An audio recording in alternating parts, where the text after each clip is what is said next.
O mundo como o conhecemos está desmoronando e os eventos estão se acelerando. Eu vou tentar mostrar aqui a ligação destes últimos eventos ao colapso mundial que está em curso, mas que muita gente ainda não percebeu.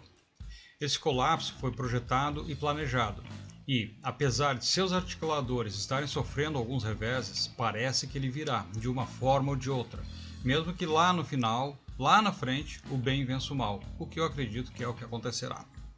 Digo que o colapso virá de uma forma ou de outra porque é notório que já atingimos o ponto sem retorno. Tem tanta coisa acontecendo e tudo está tão interligado que não há mais como voltar atrás. Teremos que atravessar a tempestade e juntar os cacos depois. Por isso, precisamos estar preparados. Segundo alguns especialistas, algumas mudanças profundas que afetarão o mundo todo deverão acontecer em 2023. E nestes 3 meses últimos de 2022, todas as causas para essas mudanças estarão fixadas, o que significa que os acontecimentos deste período serão em boa parte as bases do que está nos esperando lá do outro lado dessa esquina. Vamos dar uma olhada em alguns fatos recentes e relevantes, pegando somente o que aconteceu nestes últimos 30 dias desde o início de setembro. Dia 6. Troca do primeiro-ministro do Reino Unido, com posse de Liz Truss. Dia 8. Morte da Rainha Elizabeth II. Dia 15. Encontro de Putin e Xi Jinping durante o evento do Shanghai Cooperation Organization no Uzbequistão. Esta foi a primeira viagem de Xi Jinping para fora da China em 2 anos e meio. Dia 19. O furacão Fiona atinge o Canadá, causando enormes danos e devastação. Dia 21. Putin anuncia a convocação de reservistas em um total de 300 mil para reforço militar de guerra. O anúncio aconteceu após o encontro com Xi Jinping, e é bom lembrar que o conflito da Ucrânia também começou logo após a reunião com o líder chinês em Pequim no dia 4 de fevereiro. Dia 26. Fortes explosões rompem os 2 gasodutos russos Nord Stream 1 e 2 que canalizam o gás para a Alemanha. Dia 26. A NASA lança o foguete DART para uma suposta missão teste não tripulada para desviar a rota de um asteroide. Dia 26. Queda acentuada de mais de 20% desde o último pico de alta no índice Dow Jones, fazendo a bolsa entrar oficialmente no território do urso, o bear market. Eventos como este aconteceram com o mesmo padrão nas quebras históricas anteriores da Bolsa de Nova York. As maiores perdas estão acontecendo com as Big Techs e 400 dos maiores magnatas americanos já perderam mais de 315 bilhões de dólares este ano, segundo a Forbes. Dia 27. O furacão Ian atinge força total e quebra tudo na costa oeste da Flórida, provocando, além de muita destruição em uma grande área, uma forte baixa na produção de fertilizantes dos Estados Unidos, após a destruição parcial da fábrica de fertilizantes de fosfato granulado Mosaic e de boa parte da infraestrutura logística local. A Mosaic informa em seu website que a produção deverá cair entre 200 e 250 mil toneladas nos próximos meses. Dia 28. Em uma ação surpreendente, o Senado americano aprova uma resolução sobre as eleições no Brasil, segundo a qual determina que o resultado das eleições devem ser reconhecidos imediatamente após a sua promulgação, que qualquer contestação será considerada como tentativa de golpe, e que, neste caso, os Estados Unidos deixariam de cooperar com o Brasil e cortariam qualquer apoio militar. O quê? Dia 30. Após referendo popular, Putin declara as regiões dominadas do leste da Ucrânia como território russo. E para fechar esta avalanche de acontecimentos, tivemos as eleições aqui neste dia 2 de outubro.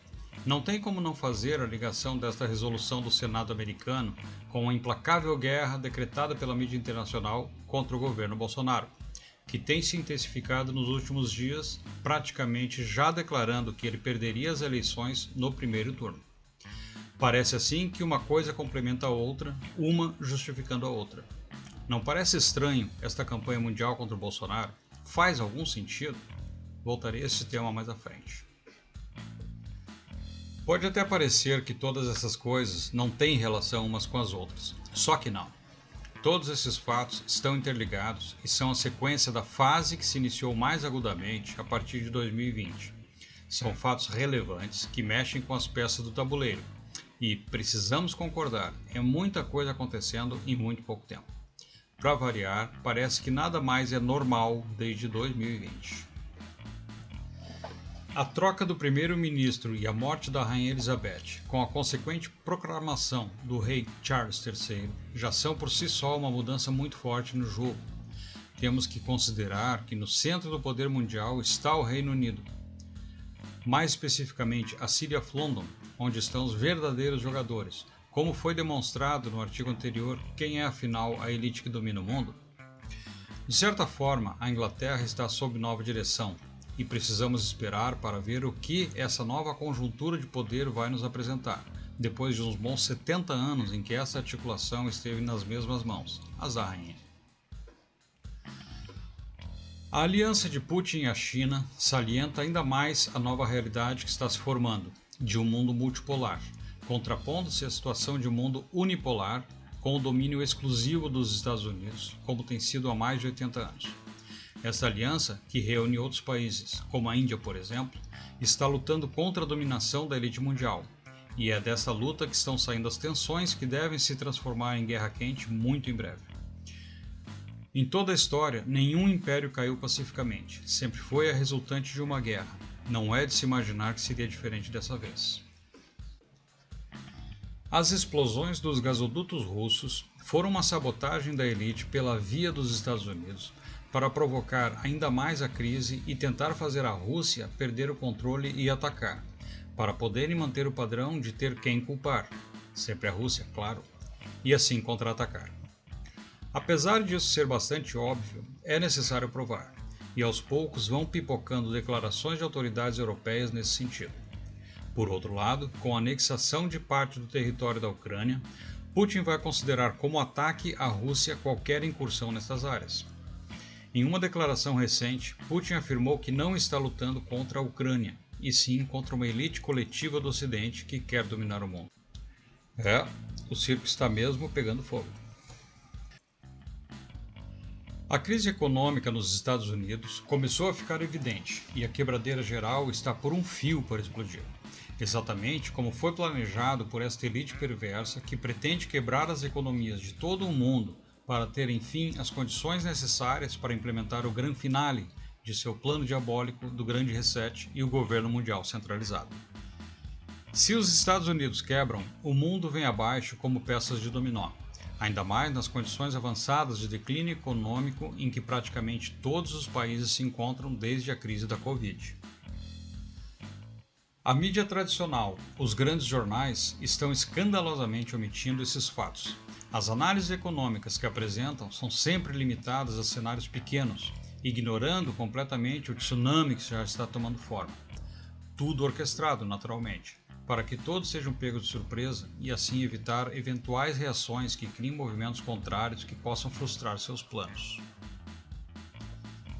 Apenas mídias especializadas estão alertando sobre esses fatos, mas estas têm públicos limitados. A grande massa que se informa pela televisão e mídias sociais fica sem noção do que está realmente acontecendo. Grandes varejistas dos Estados Unidos, tendo a gigante Walmart à frente e incluindo a rede Target, entre outros pesos pesados do mercado de varejo, passaram a cancelar bilhões de dólares em pedidos agora em setembro, em um movimento absolutamente sem sentido, logo antes da estação mais forte do varejo americano, quando se aproximam os feriados de ação de graças, o Thanksgiving, a Black Friday e o Natal. Na verdade, faria sentido se eles estivessem sabendo de algo que não sabemos. E por isso já estariam limpando suas prateleiras e aplicando os recursos em outro lugar que não mercadorias para a revenda. Pois é. E agora chegamos então nos furacões e no lançamento do foguete da NASA. E você poderá se perguntar, mas o que isso tem a ver? Por que esses fatos estariam relacionados ao colapso mundial iminente? E é aí que começamos a entrar em um terreno minado e enevoado, pois, segundo a cultura popular, a NASA explora o espaço e furacões são eventos naturais, talvez até fortalecidos pelo aquecimento global, aquele que dizem que ameaça o nosso planeta. Mas tem caroço nesse angu, e talvez as coisas não sejam bem assim. Para compreender como isso se encaixa, é necessário antes entender que os dominadores globais estão estruturados em 3 pilares principais. 1. A elite financista, com os grandes bancos internacionais e os bancos centrais, concentrados na City of London. 2. O poder militar, no que é conhecido como Deep State americano, que é o governo oculto, sob o qual está o Pentágono e a verdadeira NASA, e é quem de fato governa os Estados Unidos. E 3. O controle da informação, com o monopólio da mídia mainstream, dos sistemas educacionais e os sistemas das crenças religiosas, tendo o Vaticano como seu principal braço operativo. Quem não estiver familiarizado com estas realidades ou tiver dificuldade em absorver como verdadeiras, vai ter dificuldade em continuar lendo este artigo, porque contraria totalmente o seu conjunto de crenças e vai parecer fantasioso e irreal. Vai pensar que eu sou só mais um maluco viajando na maionese. Mas eu espero que eu possa convencê-lo do contrário, pois todos precisamos acordar para a realidade. O tempo agora é curto. Pense bem, seria possível que um grupo restrito de pessoas conseguisse manipular toda a humanidade, como manipulam, se não tivesse o poder sobre esses sistemas? Não pareceria razoável, não é mesmo? Na página biblioteca deste blog, tem uma extensa lista de trabalhos e livros para download que esclarecem todos estes fatos, além dos links de apoio na barra lateral. Portanto, vou sugerir apenas que o leitor que tiver interesse dê uma pesquisada, pois seria muito extenso seguir com uma argumentação aqui para fundamentar estas verdades. Então, prosseguindo. A NASA que conhecemos, aquela que lança foguetes e sondas espaciais, enviou astronautas para a Lua, mantém a estação orbital ISS, o Hubble e tantas outras façanhas, é uma agência de mentirinha. É apenas uma fachada para a verdadeira NASA, que está empenhada em objetivos puramente militares e que começou a ser estruturada nos anos 1950. A NASA e outras agências espaciais do mundo, como a russa, já detêm a tecnologia da propulsão antigravitacional há mais de 70 anos, mas escondem esse fato com todas as suas forças. Tudo que a NASA de mentirinha mostra ao público são como produções hollywoodianas para manter o público distraído e desatento da realidade que nos cerca, que é diferente daquelas que eles mostram. É tudo produção cinematográfica. Portanto, quando tem um lançamento de foguete, as razões que são apresentadas são invariavelmente falsas. A missão é sempre outra, e é criada uma história de fachada para encobrir a verdadeira, que é outra secreta. Por isso, essa história do foguete DART para detonar um asteroide também deve ter tido uma missão diferente da anunciada, e faz parte do momento delicado pelo qual o mundo passa agora. Caso contrário, não estariam gastando tantos dólares nisso.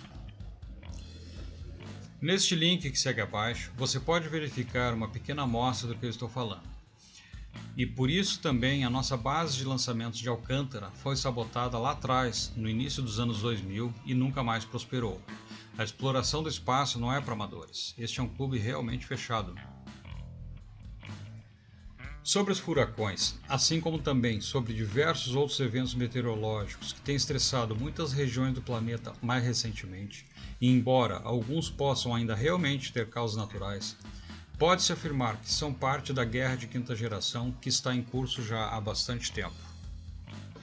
Existem tecnologias que permitiram a criação de armas escalares, de pulso eletromagnético, que conforme a intensidade e direcionamento, podem provocar diversos tipos de reações atmosféricas, assim como também afetar diretamente os seres humanos, com reações seríssimas e inabilitantes ou com surgimento de doenças. A tecnologia, na verdade, já é antiga. Foi desenvolvida por Nikola Tesla no início do século XX. Depois de sua morte, foi apropriada inicialmente pelo governo americano e depois distribuída ou vazada para outros países.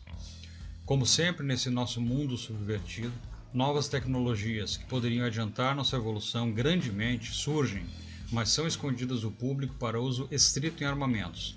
Muito triste, mas vamos prosseguir. Estas são as chamadas armas escalares de pulso eletromagnético, EMP, de frequências extremamente baixas, ELF, e de energia direcionada, DEW, todas as siglas do nome original em inglês, e já estão em operação no mundo há muitas décadas, com o poder de provocar furacões, terremotos, ciclones, secas e chuvas, entre outros, através da manipulação de frequências eletromagnéticas na ionosfera da Terra. O projeto mais conhecido é o americano instalado no Alasca chamado HAARP, sigla do nome original em inglês e que significa Programa de Pesquisa de Alta Frequência da Aurora. Nós não temos noção de quantas tragédias e mortes já podem ter sido provocadas por estas armas e que são atribuídas a eventos climáticos e ao aquecimento global. Não à toa, essa é a tônica da Agenda 2030, pura balela para justificar medidas restritivas, usando como argumento catástrofes climáticas criadas por eles mesmos. Tutti buona gente. Em um link abaixo tem um trabalho técnico sobre o assunto e em outro link o link de um site dedicado integralmente ao tema. Como você pode ver, tudo isso é bem real. Esta é uma citação de um documentário da CBC, uma TV canadense, sobre a HAARP. Não são apenas os teóricos da conspiração que estão preocupados com a HAARP. A União Europeia chamou o projeto de uma preocupação global e aprovou uma resolução pedindo mais informações sobre os riscos à saúde e ambientais. Apesar dessas preocupações, oficiais da HAARP insistem que o projeto não é nada mais sinistro do que uma instalação de pesquisa científica sobre rádio. Então tá, né? Com tudo isso em mente, podemos concluir, portanto, que o mês de setembro foi extremamente ativo em termos de aceleração de eventos, e assim deverá ser até o final deste ano. Todos esses eventos são os catalisadores em ação, sempre orientados para provocar a implosão da estrutura social mundial conforme projetado. As eleições brasileiras, como citado acima, estão no alvo desta elite. Eles contavam com a eleição do Lula, estava tudo preparado para isso. A mídia internacional martelando incessantemente a provável vitória no primeiro turno, a resolução do Senado americano, os observadores internacionais alinhados com os governos de esquerda que foram convidados para referendar o resultado já no domingo, a festa já montada na Avenida Paulista, eles tinham absoluta certeza de que já estava no papo. Mas alguma coisa deu errado e os planos foram frustrados. Até onde eu consegui saber, houve um contra-ataque da inteligência militar e conseguiu-se evitar a consumação da fraude, interferindo no algoritmo implantado no sistema. E deveremos ter notícias sobre isso muito brevemente, visto que o segundo turno é daqui a 24 dias. O certo é que eles não vão desistir, pois o Brasil é fundamental para que o domínio seja total. Não tem como funcionar se nosso país não estiver também dominado. O Brasil é estrategicamente colocado como zona de retaguarda desta elite desde os tempos da Guerra Fria. Só que, por enquanto, a vitória é da resistência. Olha só o nível da publicação desta semana da revista The Economist. Mais um mandato de Bolsonaro seria ruim para o Brasil e o mundo. Peraí, seria ruim para quem mesmo? Acho que não para a maioria da população brasileira que tenta se livrar dos opressores e assaltantes dos cofres públicos. Nessa matéria, eles chegam ao cúmulo de descaradamente mandar diversas sugestões para o Lula sobre o que ele deveria mudar no discurso dele para vencer as eleições. Sobre a roubalheira no passado, nenhuma vírgula. Já pararam até de disfarçar. O apoio é amplo e aberto. Diz assim a publicação. Sobre Lula, a publicação lembra que seu primeiro governo ocorreu em meio a um boom das commodities e avalia que houve pragmatismo. Agora indica que, se eleito, o petista começaria com condições fiscais mais duras do que enfrentou quando esteve no poder. Para a revista, sua plataforma, embora vaga, inclui traços preocupantes de esquerdismo antiquado.